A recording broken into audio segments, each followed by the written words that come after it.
Katika upande wa watumishi wa umma, PSSF ni nyenzo muhimu sana katika maisha ya mfanyakazi wa serikali hapa kwetu nchini Tanzania, kwa sababu ndicho chombo peke yake ambacho kinatuwezesha kuwa na maisha ya uhakika mara na baada ya kustaafu, lakini pia na kuweza kuwa na malengo mengine ya kifedha. Kwa hiyo PSSF ni taasisi muhimu sana kwa sisi watumishi wa umma. Kwa hiyo tunawashukuruni sana kwa semina hii ambayo sasa sisi tunaenda kuitransform katika vitendo kwa ajili ya kuwasaidia wafanyakazi wenzetu.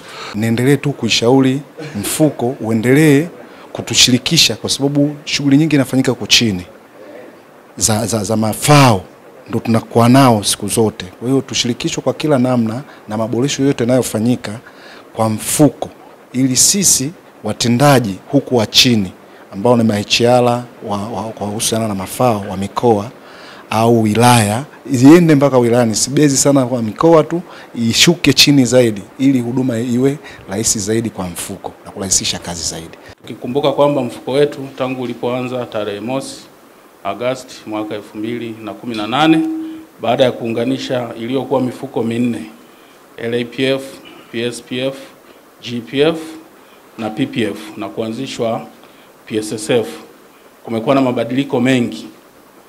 Tulianza kuhudumia wanachama wetu kwa mifumo ile ambayo tulianza nayo, lakini tumekuwa tunaendelea kuboresha na kubadilika kutokana na dunia jinsi inavyotaka.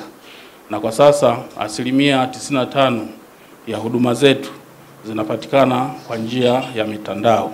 Kwa niaba ya management ya mfuko wa PSSF, bodi ya wadhamini pamoja na watumishi wenzangu, tunawakaribisha sana, kwa kuwa ninyi ni kiungo kati ya mfuko na wanachama.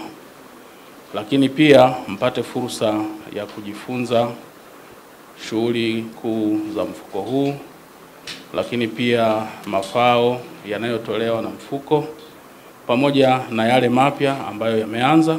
Shukuru sana, wamerahisisha sana kwa huduma kwa saizi ilivyo. Kwa mfano, zamani tulikuwa tunasumbuka sana kuhusiana na jinsi gani ya kukusanya taarifa nyingi ambazo za mtumishi anavyotaka kustaafu. Lakini sasa hizi ni document 3 tu ambazo tunahusika nazo hasa kwa wastaafu, ambayo moja tunatumia barua ya kustaafu, pili bank statement, na tatu salary slip ya kwake ambayo ile ni current inayotumika kupokelea mshahara. Ili kuwa mwanafamilia bora wa Global TV, usisahau kusubscribe, like, kushare na kucomment. Baada ya kusubscribe, bonyeza alama ya kengele ili kupata taarifa kwa kila video inayopanda Global TV Online.